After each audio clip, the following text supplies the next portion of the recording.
উনুনটা ধরে আলু করা সেদ্ধ করতে দিয়েছি।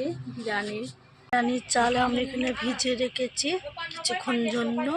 আমি 1.5 কিলো মুরগির মাংস নিয়েছি। কি সুন্দর সঙ্গে সঙ্গে ভয়েস দেওয়া ভালো, এবার দিয়ে কিন্তু ভালো না, তাই তাড়াতাড়ি সেদ্ধ হয়ে যাবে। আর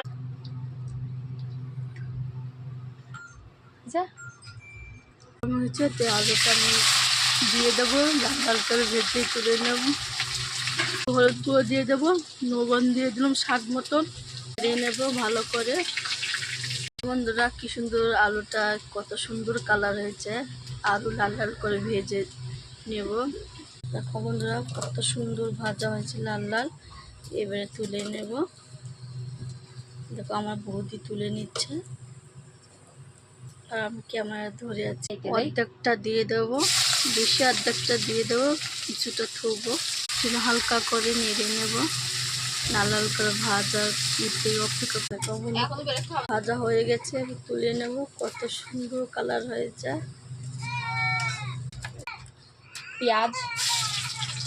পেঁয়াজ কুচি দিয়ে দিলাম, আটা কুচি দিয়ে দিলাম, ভালো করে নেড়ে নেব।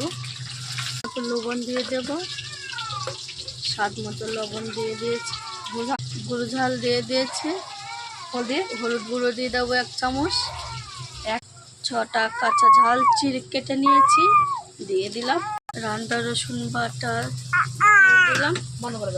মশলার কাছ তেলটা ছাড়ে গেছে। এবারে মাংসটা ধুয়ে দিয়ে দেব, এবারে দিয়ে দেবো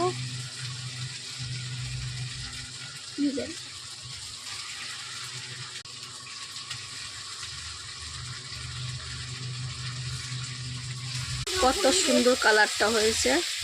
দিয়ে দেব, সুন্দর কালার হয়েছে। এবার নামিয়ে নেব, ভালো করে ধুয়ে নেব।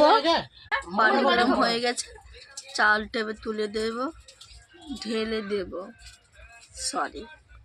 দিয়ে ভালো করে ভালো করে মাখিয়ে নিয়েছি। এটা লাগানো হয়ে গেছে। এবার ভাতটা দেবো। ঘিটা মাখানো হলে ভাতটা লাগবে না, তার জন্য ঘিটা মাখিয়ে নিলাম। 2 পিস আলু দিয়েছি, কিছু মাংস তুলে দেবো। ফোড়ন সাজানো হয়ে গেছে, ফোড়ন সাজাচ্ছি। দেখো এটা সাজানো হয়ে গেছে। গোলাপ জল দেওয়া হয়ে গেল, অন্যান্য বসানো হয়ে গেছে। থেকে 15 মিনিট মতন ভাপ দেব। হয়ে গেছে, এগুলো আমি পরিষ্কার করে নেব।